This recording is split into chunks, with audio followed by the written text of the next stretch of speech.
बेटा का शादी का समय चल रहा है, उम्र बढ़ रही है, शादी नहीं कर रहा है। बेटी शादी नहीं कर रही है, कहीं बात चलाओ तो तुरंत एक तीसरा पैर घुसेड़ देती है, कुछ न कुछ कमी निकाल के मना कर देती है। बहन शादी करने को तैयार नहीं है, घर के सब कामकाज रुके पड़े हैं। भाई शादी करने को तैयार नहीं है, कहता है छोटे भाई का कर दो, हमें नहीं करना। अभी हम स्टैंड होंगे। इस तरह की समस्याएं समाज में सबसे ज्यादा हैं। कारण उसका है कि ज्यादातर लोगों की सेटिंग इधर उधर है और वो सेटिंग अभी परिणाम में बदल नहीं रही है। कारण इसका है कि सामने वाला भी स्टैंड नहीं या घर वाले तैयार नहीं है उस तरफ से। तो ये हो रहा है कि अभी हमारी ट्रेनिंग पूरी हो जाए, अभी हमारी शिक्षा पूरी हो जाए, अभी वैकेंसी निकल जाए तो नौकरी लग जाएगी, तब तुम्हें हम अपना लेंगे। अब बाई दबे किसी की नौकरी लग गई या वो थोड़ा स्टैंड हो गया, उसने लात मार दिया कि अब हमें तुमसे कोई मतलब नहीं, उसने ब्लॉक लिस्ट में तुम्हारा नंबर डाल दिया। अब तुम्हारा रिश्ता खत्म हुआ, अब तुम कह रहे हो शादी करना है। और अभी तक जब शादी के लड़के मिल गए, लड़कियां मिल गई, तब तुम मना करते रहे।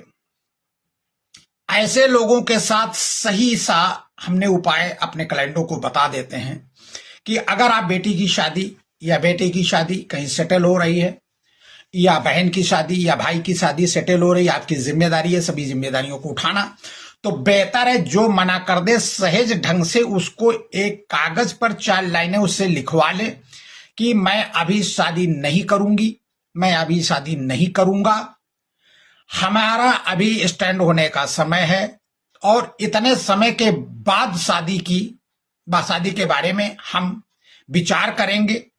लड़का मिले लड़की मिले या न मिले, इसमें पापा की भैया की कोई जिम्मेदारी नहीं होगी, चूंकि इस समय तय होने के समय, शादी की वार्ता होने के समय मैंने मना किया है।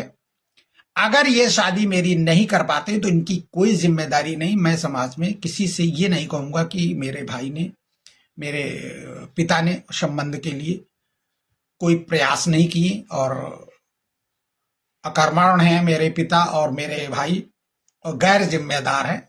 ये पत्नी के सामने, चूंकि सबसे ज्यादा पत्नी जूते मारेगी कि तुमने ये नहीं किया, तुमने वो नहीं किया, मेरा लड़का बहुत बढ़िया था, मेरी लड़की बहुत बढ़िया थी, और ये है कि ऐसे शादी कर लें क्या, अभी शादी कर लें, अरे वो खड़े तो हो जाने दी, जब नहीं हो पाया तो अब शादी करो। तो क्या होता है, कुंडली में दशाएं जो शादी की होती हैं वो निकल जाती हैं। भरे समय में अगर काम नहीं किया जाता, लोहा गर्म होता तभी हथौड़ा मारा जाता, नहीं तो लोहा गर्म नहीं है, फिर उसके ऊपर हैमर चला दोगे लोहा फट जाएगा। यानी समय विवाह का नहीं है तो फिर विवाह होने में दिक्कत आती। विवाह के भी समय होते ये चीज मैंने बहुत नजदीक से मैंने अनुभव किया अपनी लाइफ में। बहुत महिलाएं हैं जो बच्चे नहीं पैदा करना चाहती, कहती अभी नहीं तभी बच्चे पैदा करेंगे, अभी तो इंजॉय करूंगी, इंजॉय में जब बच्चे पैदा होने का समय खत्म हो जाता तब बच्चे पैदा करना चाहती हैं, तब वो टेस्ट बेबी ट्यूब वाला मामला अपनाती हैं और उसमें भी फिर सफल नहीं हो पाते।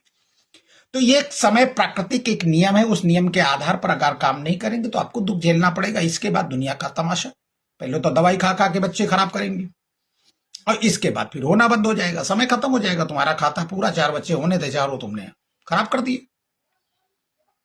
अब आपके भागीदार बनो, बच्चे अलग नहीं होंगे, अब तड़फो। तो ऐसी स्थिति में आप 4 लाइनें जरूर लिखवा ले। कई जगह हमने अपने क्लाइंटों से करवाया है, तो वो जब लिखने का समय आया तो बिटिया फिर खसक गई, फिर सच धस के बैठ गई कि हमें यहां देखने आ रहे हैं तो बैठ जाओ। और अगर लिखवाओ नहीं तो फिर तुम्हें जूता खाने आज नहीं तो कल। हर चीज में जितनी बार वो मना करे उतनी बार एक कागज लिखवा लो कि एक संबंध लाए, तब तुमने लिख के दिया, तो दूसरा लाए फिर लिख दिया, देखो 4 हमने संबंध लाए, अब हमारे समस्या खत्म। तो लिख के देने में दम निकलती है, और लिख के नहीं देते हैं बात को मुकर जाते हैं कि आपने हमारा कोई प्रयास नहीं किया, कि हम ऐसे लड़के से कर लें, 2 बीघा खेत हुआ, वो नौकरी नहीं करता है, वो काला था, इतना भैंसे से कर लेंगे, इतना मोटा से कर लेंगे। इस तरह की वो ऐसा आरोप प्रत्यारोप करेंगे कि आप उस आरोप प्रत्यारोप को स्पष्टीकरण भी नहीं कर पाएंगे। तो ये ध्यान रखें, जितनी बार मना करे उतनी बार कागज लिखवा दो, चौड़िया की चदरा ओढ़ के सो जाओ। अपनी ऐसी तैसी में जाए, दुनिया का बोझ उठाने के लिए हम नहीं आए, कोई तैयार नहीं है, हम कब तक करें। तुम्हारी सेटिंग है कहीं और तुम बता भी नहीं रही हो, और बता भी नहीं रहे हो, और तुम अपने वादे चल रहे हो, और वहां जब लात पड़ेगी तब तुम सिमट के बैठ जाओगे, क्या हमारा संबंध करो, तब तक हो जाओगी 36 साल की। तो इस चक्कर में ना पड़े, एक कागज एक डायरी तैयार रखे, सबके दस्तखत लेते रहे कि लड़का लाए, ये इसका ये क्वालिफिकेशन थी, करने से इन्होंने मना कर दिया। सीधे लिख दो कि जब संबंध की जिम्मेदारी मेरी है और मुझे आप अपनी जिम्मेदारी का निर्वाह नहीं करने दे रहे हो या करने दे रही हो, तो आप अपनी जिम्मेदारी का निर्वहन स्वयं कर लें, उसमें हमें दोष न दें, या तो जिम्मेदार मुझे बनावें या आप बन जाएं, इस तरह से लिखवा जरूर लें। आदि समस्याएं सॉल्व हो जाएंगी। बाबा शिव को याद करें और आनंदित रहे। और पत्नी भी चटर पटर ज्यादा करे तो उससे भी लिखवा ले, और नहीं तो चुपचाप सो के बैठ जाए, सो जाए कि हम 4 लाख रुपया इसमें देंगे, अब 10 लाख देंगे, 20 लाख देंगे, इसके बाद हम नहीं जानते, तुम ढूंढो, तुम्हारा काम ढूंढो। बाबा जाने, बाबा काम जाने। और कई को आराम से सो जाओ सुकून से। ज्यादा चक्कर जिस दिन से लिखवाना शुरू कर दोगे, लेकिन ध्यान रखना डायरी ऐसी जगह मत रख देना कि डायरी निकाल के कोई फाड़ के फेंक दे। बहुत सुरक्षित जगह रखना, क्योंकि वो लिखा धरा है तो कभी दिखाने का नंबर नहीं आएगा। वो अपने आप ही चुप्पे अंदर ही अंदर समझ जाएंगे कि हमने सब कुछ लिख के दे दिया। बाबा शिव को याद करें और आनंदित रहे।